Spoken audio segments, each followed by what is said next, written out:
I'm here tonight at the FT ArcelorMittal Boldness in Business Awards with the Person of the Year, Travis Kalanick, CEO of Uber and the founder. So Travis, how does it feel to be Person of the Year? It feels really good. Look, we work really hard for the vision and the sort of purpose that we have.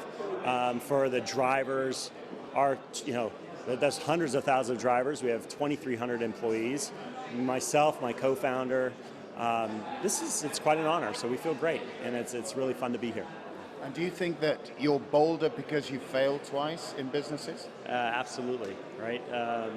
Well, at least in this particular endeavor, I think bringing a reliable, safe, low-cost ride to cities around the world, you have to be really bold. Sounds simple, but you actually have to be bold because the incumbents don't want any competition. And so providing that kind of alternative that is so seamless, so effortless, and so inexpensive that it actually is cheaper than owning a car is a big deal. Do you have to be bolder in some markets than others? Absolutely.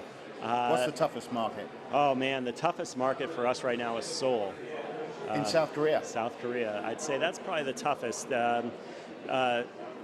Car service for hire transportation is legal in Seoul as long as the passenger is not Korean.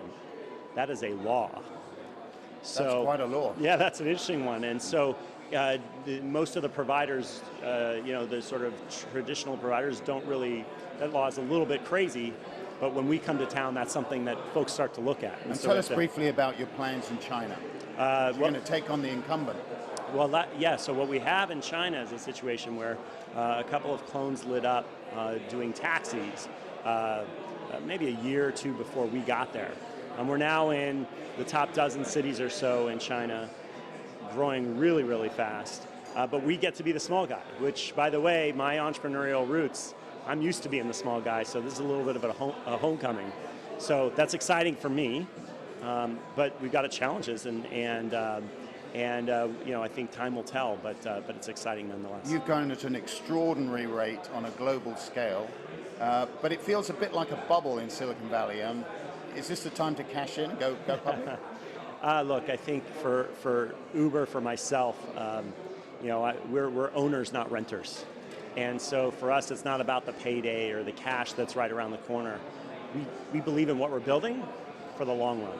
And so actually, in a lot of ways, I'm trying to resist doing any kind of IPO anytime soon because I want folks working. I don't want them refreshing finance.google.com. Travis Kalanick, CEO of Uber, Person of the Year, working on a global scale. Thank you so much. Thank you so much.